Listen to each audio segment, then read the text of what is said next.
खुश है तो फिर खुशी मना ले, छोटा बड़ा केक मंगा ले। संगम में मिलता है बढ़िया केक, संगम में मिलता है बढ़िया केक।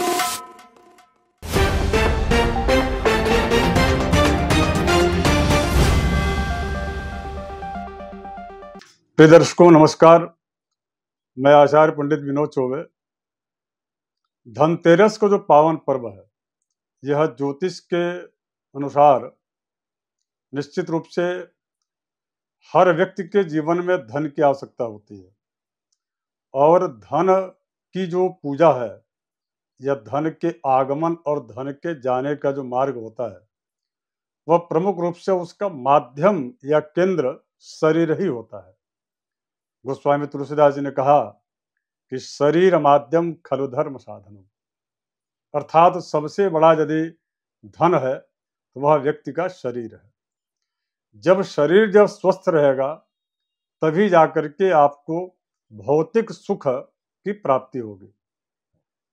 तो ये जो 5 दिवसीय जो लक्ष्मी यज्ञ है, अर्थात धनतेरस से लेकर के यम चतुर्दशी, दीपोत्सव यानी दीपावली, उसके पश्चात अन्नकूट और भाई दूज तक का, यह निश्चित रूप से यह 5 दिवसीय लक्ष्मी यज्ञ में शुरुआत शरीर से होता है। अर्थात 14 रत्नों में से 5वें रत्न के रूप में धन्वंतरी जी का प्राकट्य आज के ही दिन हुआ था, अर्थात धनतेरस के दिन हुआ था।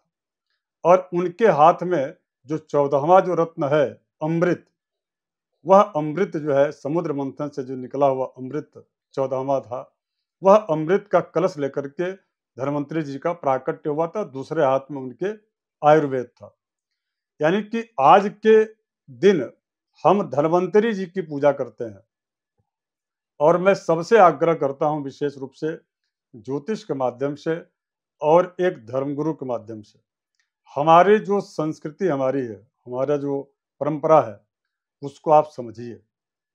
कितना गहन चिंतन किया गया। यानी कि सबसे पहले शरीर को स्वस्थ रखने के लिए, आपके आयु की वृद्धि होने के लिए, आज आपको आयु की प्राप्ति होने के लिए आपको धन की बड़ी आवश्यकता है। शरीर ही धन है और आयुर्वेद को आप अपने जीवन में उतारिए और धन्वंतरी जी की पूजा करके त्रिफला, अर्थात आज के दिन आप जो है आंवला, हरड़ और बहेड़ा, इन 3 चीजों का ब्राह्मी एक लता है, उसको भी आप जरूर प्रयोग कीजिए।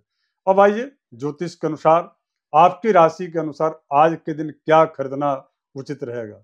पहली राशि चूंकि मेष राशि, मेष राशि के स्वामी चूंकि मंगल होते हैं और यह सूर्य की उच्च की राशि होती है। मैं सबको यही कहूंगा कि आप सभी जो मेष राशि वाले हैं, सोने का थोड़ा बहुत, चाहे बड़ा हो या छोटा हो, कोई न कोई स्वर्ण धातु का या तो आप आभूषण खरीदिए या उस स्वर्ण से जुड़ा हुआ, क्योंकि आजकल सरकार एक और भी जो है उन्होंने एक विकल्प दिया है कि स्वर्ण जो उनकी बॉन्ड है वो भी लोग खरीदते हैं।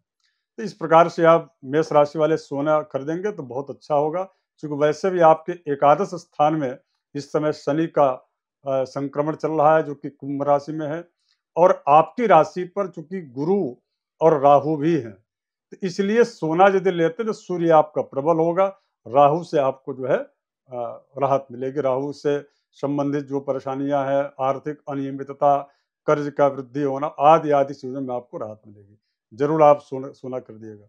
दूसरी राशि वृष राशि। वृष राशि के स्वामी चूंकि शुक्र है और आपके ठीक कर्म स्थान में शनि का संचरण हो रहा है। और शनि, ये कहते हैं, शनि ग्रह इतने अच्छे ग्रह हैं कि ये बताते हैं कि आप कर्म कीजिए।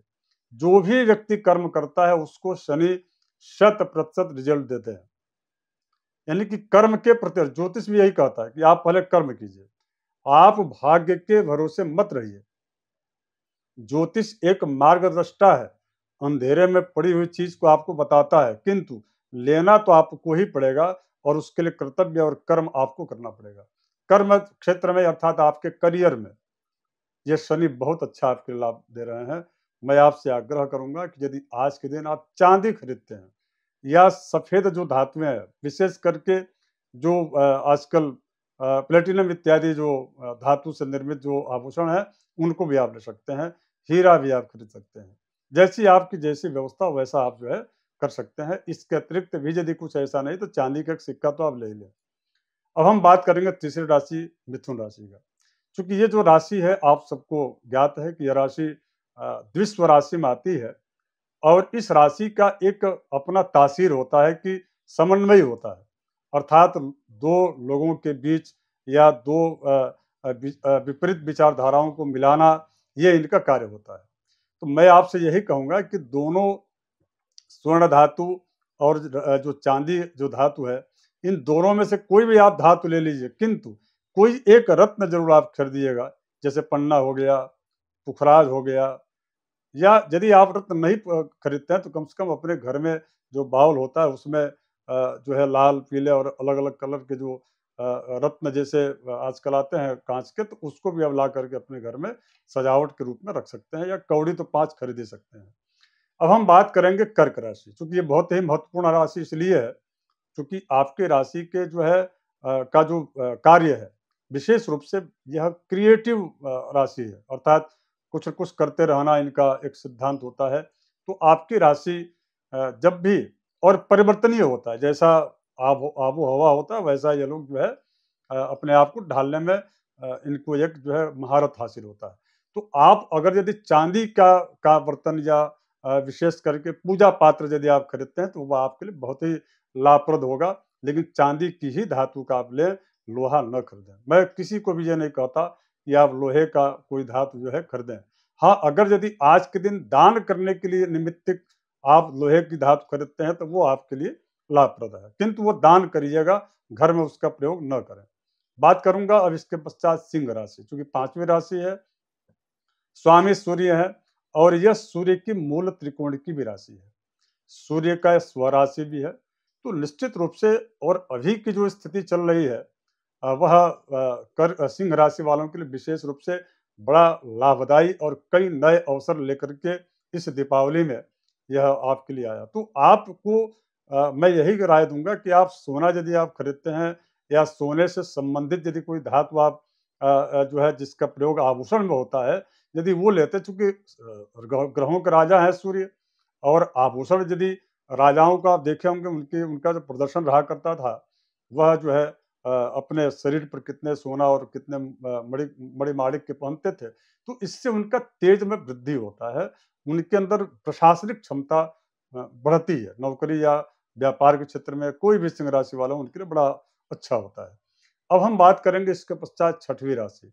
यह बुध की मूल त्रिकोण की राशि है, बौद्धिकता की राशि है, बुद्धिमता की राशि है, अर्थात कन्या राशि।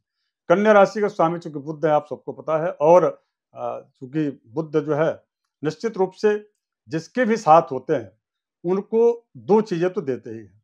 पहला चीज तो उनको जो है स्व विवेक से तत्काल निर्णय लेने की क्षमता देते हैं, और दूसरा एक उनका सबसे अच्छा और बेहतरीन कार्य होता है बुद्धिमता, अर्थात विवेकशीलता उस व्यक्ति में होती है। तो आज के दिन यदि आप गणेश जी का, लक्ष्मी जी का बना हुआ चांदी का यदि आप से निर्मित जो है मूर्ति लेते हैं, या मिट्टी का भी आप यदि गणेश लक्ष्मी ले लेते हैं तो भी आपके लिए बड़ा लाभप्रद होगा। किंतु एक चीज और आप कीजिएगा, पान के पत्ते पर थोड़ा सुपारी एक रख करके और एक जो है सिक्का रख करके पूजा लक्ष्मी जी के रूप में आप जरूर कर लीजिएगा, क्योंकि यह बहुत आवश्यक होगा। पान का पत्ता चूंकि हरा होता है, गणेश जी का परिचायक है, तो बहुत बढ़िया होगा। इसके बाद की राशि जो है तुला राशि, क्योंकि स्वामी शुक्र हैं तुला के, और यह शनि की मूल त्रिकोण की राशि है। शनि, जैसा कि मैं पहले भी बता चुका हूं कि शनि जो है वह कर्मठता, जीवटता, संलग्नता, तो चूंकि कठिन हो रहा होगा संलग्नता, तो मैं बता दूं कि तल्लीनता, या यूं कहिए कि सदैव काम करने की प्रवृत्ति। तो तुला राशि वाले अगर यदि आज चांदी रत्न लेते हैं, क्योंकि प्राय आपने देखा होगा चांदी जो होती है उसमें जितना ही अच्छा यदि आप चांदी के आप यदि आभूषण इत्यादि पहनते होंगे तो वह उसमें बहुत नरमता होती है, यानी कि अन्य धातुओं की अपेक्षा इसमें जो है चांदी ठोस नहीं होता, अर्थात विनम्रता होता है। ये कहीं पर भी कैसे भी अपने समय परिस्थिति में ढल करके अपने आप को ढाल करके और ये काम निकालने में जो है महत्वपूर्ण ये लोग भूमिका अदा करते हैं। तो तुला राशि वाले यदि चांदी की मूर्ति या चांदी का आभूषण भी लेते हैं तो दोनों ही आपके लिए लाभप्रद होगा। किंतु एक इसमें मैं यही कहूँगा कि यदि सामर्थ्य ईश्वर ने आपको दिया है तो आप हीरा भी ले लीजिएगा, या हीरा ले तो और अच्छा होगा। अब हम बात करेंगे जो है राशि वृश्चिक राशि, चूँकि 8वीं राशि स्वामी मंगल हैं और ये वृश्चिक राशि जो है शौर्य का, पुरुषार्थ का, इसका जो है कारक यह की राशि है। तो आप यदि सोना और चांदी के अतिरिक्त यदि प्लेटिनम इत्यादि या इसके अतिरिक्त जो उससे संबंधित जो धातुएँ हैं, जैसे मान लीजिए कि वाहन है या वाहन से संबंधित जो चीज़ें हैं, पार्ट्स वगैरह हैं, तो आप उसको ले सकते हैं। अब इसको लेने के बाद करना क्या है, तो देखिए इसको 5 दिन तक जो है इसका प्रयोग तो बिल्कुल ना करें और अपने पूजा रूम में रख करके बढ़िया स्वास्तिक बना करके, स्वास्तिक बनाने का भी प्रक्रिया है, जितने भी वृश्चिक राशि वाले हैं सबको मैं बता दूं, कम से कम 9 अंगुल का जो है स्वस्तिक, यदि चीजें छोटी हैं तो 9 अंगुल का तो स्वस्तिक बन नहीं पाएगा। तो आप वहां पर एक जो है पेपर भी सफेद व्हाइट रंग का रख करके या कपड़ा सफेद रंग का रख करके उस पर जो है 9 अंगुल का स्वास्तिक बना करके उनका पूजा करके आप जो है पूजा पाठ करके और उसको रख सकते हैं, तो बहुत अच्छा रहेगा। बात करूंगा धनु राशि, और यह गुरु की मूल त्रिकोण की राशि है। सोना आप खरीद लीजिए, आपके लिए बहुत उत्तम रहेगा और विशेष करके आपके पुरुषार्थ को बढ़ाएगा। नौकरी करियर में आपको बहुत ही ग्रोथ मिलेगा। अब इसके पश्चात की जो राशि है यह मकर राशि है और यह शनि की मूल त्रिकोण की राशि के पूर्व की एक राशि है। अर्थात आप शनि की साढ़ेसाती से प्रभावित भी हैं और शनि की साढ़ेसाती आपकी 25 मार्च 2025 तक रहने वाली है, या 30 मार्च पंचांग भेद के अनुसार 30 मार्च 2025 तक रहने वाली है। तो शनि की साढ़ेसाती से प्रभावित जो मकर राशि वाले हैं उनको क्या करना चाहिए? मैं यही राय दूंगा कि आप जो है चांदी का आप कोई भी एक आभूषण आप ले लीजिए। पात्र या यानी कि बर्तन मत लीजिएगा, चांदी का पूजा पात्र भी मत लीजिए। केवल आप आभूषण पहनने के लायक अंगूठी वगैरह या जो महिलाएं हैं, मातृशक्तियां हैं, वो पायल इत्यादि चीजें ले सकती हैं, उनके लिए बड़ा ही लाभप्रद रहेगा। किंतु मैं एक चीज आपको बोलूंगा मकर और कुंभ दोनों राशि वालों के लिए, कि आप लोग लोहे से संबंधित सामान न खरीदें, और यदि आप खरीद रहे हैं तो वो दान के निमित्त आप लें, और यदि आप ले भी रहे हैं तो धारदार जो लोहे की चीजें हैं उनको ही ले तो ज्यादा बेटर होगा, क्योंकि आप शनि की साढ़ेसाती के आगोश में है या उसके प्रभाव में है, तो निर्णय हो सकता है कि आपके लिए हानिप्रद हो जाए। अब मैं बात करूं कुंभ राशि का, चूंकि मैंने दोनों राशि को जोड़ दिया था, तो कुंभ राशि भी मकर राशि के ही जैसा आपको भी आज के दिन धनतेरस के दिन जो है खरीदी करनी चाहिए। अब इसके बाद लास्ट की जो राशि है वह है मीन राशि, और मीन राशि की शुरुआत, मीन राशि पर अभी शनि की साढ़ेसाती की शुरुआत हुई है। तो शनि की साढ़ेसाती से डरने या घबराने की जरूरत नहीं है। हाँ, इतना निश्चित है कि यदि आप आज के दिन चांदी का कोई भी धातु का आभूषण हो या सिक्का हो, उसको यदि आप ला करके और 5 कौड़ी के साथ में सुपारी, हल्दी गांठ, और आज के ही दिन यदि आप कुबेर की जो झोली होती है उसमें आप यदि स्थापना कर दें, तो मीन राशि वालों के ऊपर गुरु की बड़ी कृपा हो जाएगी, क्योंकि आपकी राशि के स्वामी गुरु हैं। तो इससे आपकी राशि पर जो साढ़ेसाती का जो अशुभ जो प्रभाव है वह पूरे वर्ष तक आपके व्यापार में, नौकरी में, करियर में जो है उसका अशुभ प्रभाव आपकी राशि पर नहीं पड़ेगा। सनातन धर्म में पर्यावरण का ध्यान रखा गया और उतना ही ध्यान शरीर का रखा गया। तीसरे स्थान पर धन का ध्यान रखा गया।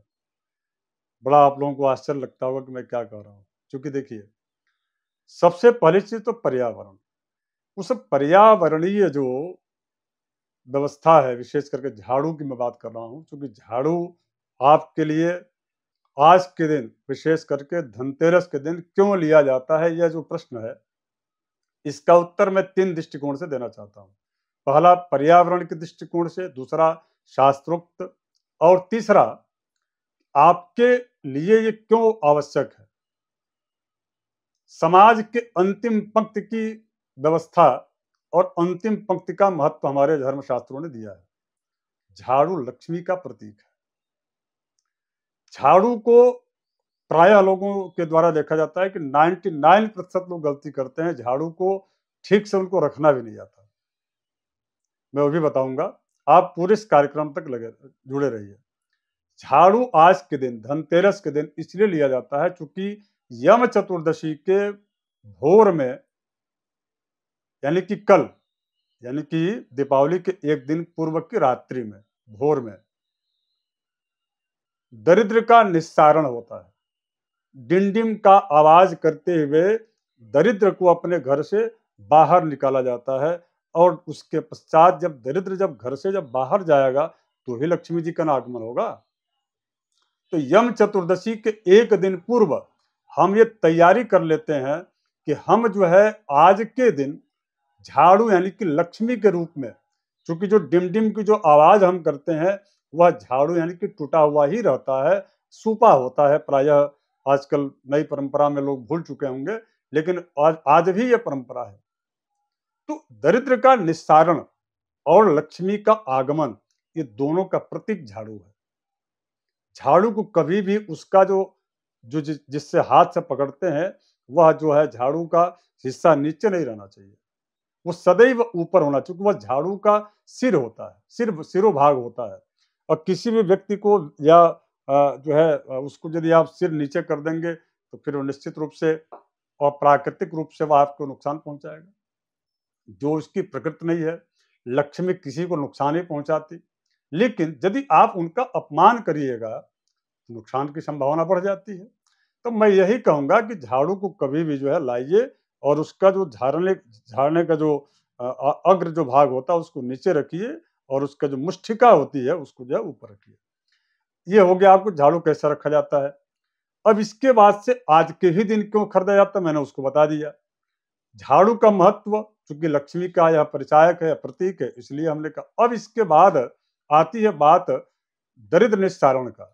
तो दरिद्र निस्सारण यदि आप नियमित रूप से यदि आप इसे कर लेंगे तो निश्चित रूप से मैं आपको ये तीरंदाज चैनल के माध्यम से मैं आपको आश्वस्त करता हूं कि 1 वर्ष लगातार आपके घर में दारिद्रता नहीं आएगी। दारिद्रता का सीधा सा अर्थ होता है कि बरकत का न मिलना।